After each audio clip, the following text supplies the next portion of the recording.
When you make beer, the starting point is malt, okay? And malt comes from barley.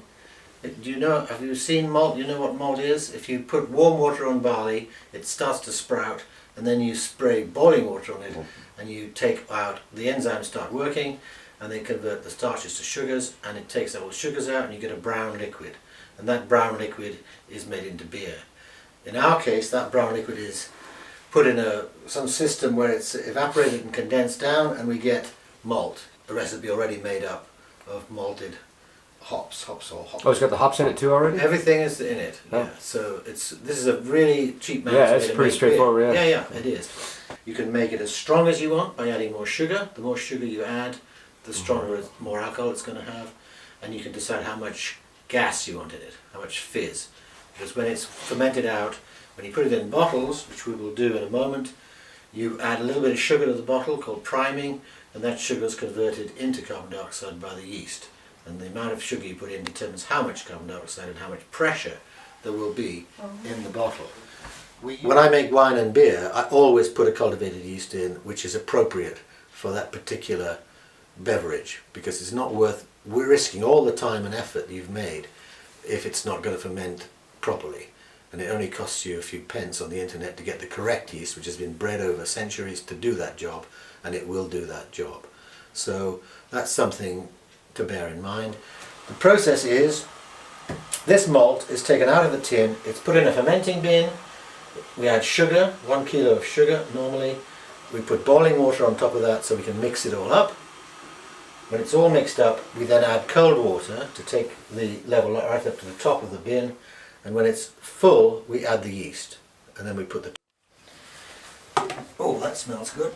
So this is a fairly fairly airtight seal, and it means that as soon as the yeast begins to work, the carbon dioxide will push all the air out and will start bubbling out through here, so there'll be no oxygen in there at all. A lot of carbon dioxide will be produced. It'll go bubble, bubble, bubble, bubble, bubble for about a week in this case, and when it stopped bubbling, which it has now, you can see there are no more bubbles, it's ready to put in bottles. And it's very, very important that we don't put it in bottles before it's finished fermenting.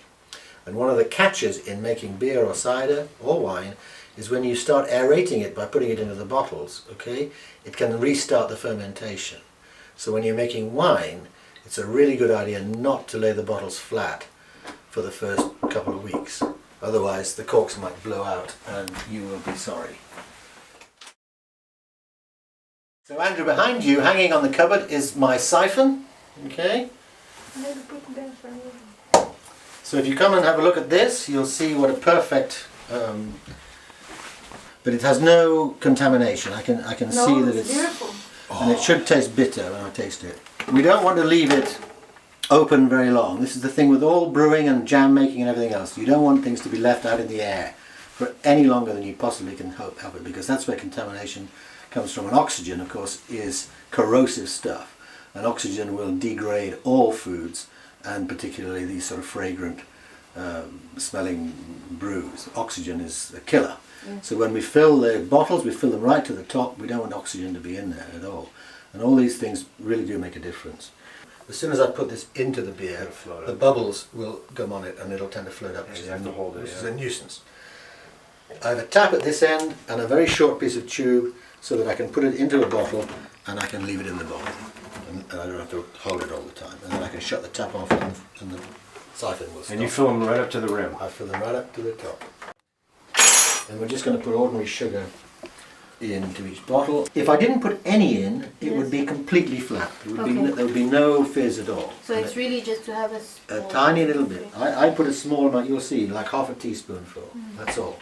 Okay. But if I didn't put any in, probably it would just be completely flat. Yeah. So these bottles have a huge advantage over a glass bottle because you can tell how much pressure there is inside it. And if it's as hard as iron, you've got a problem.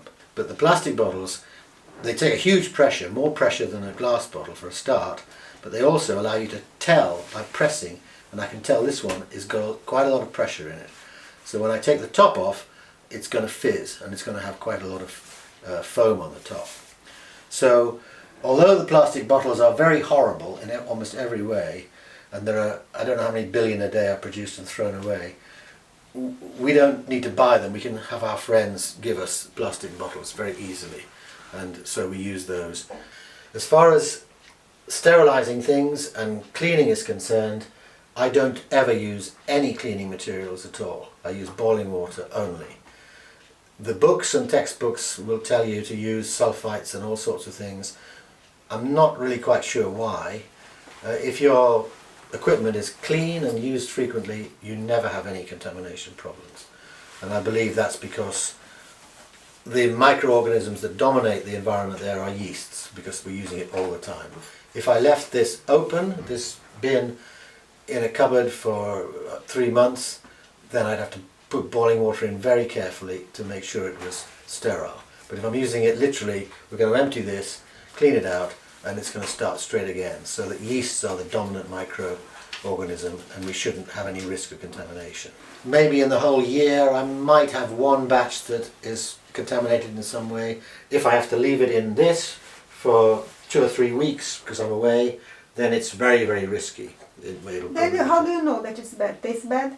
Yeah, it tastes bad. When we open this, you'll have a look at the top of it, and if it's got white flowers on it, or you know that it might be contaminated. But you can tell, and the other way to tell is if when I pour it into the bottles, it begins to froth enormously strongly, that's a bad sign too. The length of its stay, or the length that you can keep it, depends on the amount of alcohol that you have. It should last about 6 months. Oh, okay. But it never stands. Doesn't stand a chance. It's not meant to last. But getting it out of the bottle, believe me, is really difficult because it's explosive and the gas is dissolved in the liquid and it will just woof, hit the ceiling and go all over the place. It's very exciting. And this does tend to happen when you make cider, because cider is more complicated than beer. Simply have forgotten what naturally fermented things are like. And one of the main causes for the unpopularity of home brew is people forget about the sediment. So they think they can put the bottle in the car, drive to their friends and have a party. By the time they get to their friend, the thing is ruined. And you have to wait, in the case of wine, you have to wait 6 weeks for it to clear. So when I go to a party with my beer, behind you there on the side is a 2-litre flagon. So I decant my beer straight in one pour into that flagon, so I leave the sediment behind and I take it to the party in a 2-litre closed cap flagon. For rehydration, you cannot beat beer for rehydration. It's a perfect medium, better than any of the fancy Lucozades or whatever they are, I don't know what they are.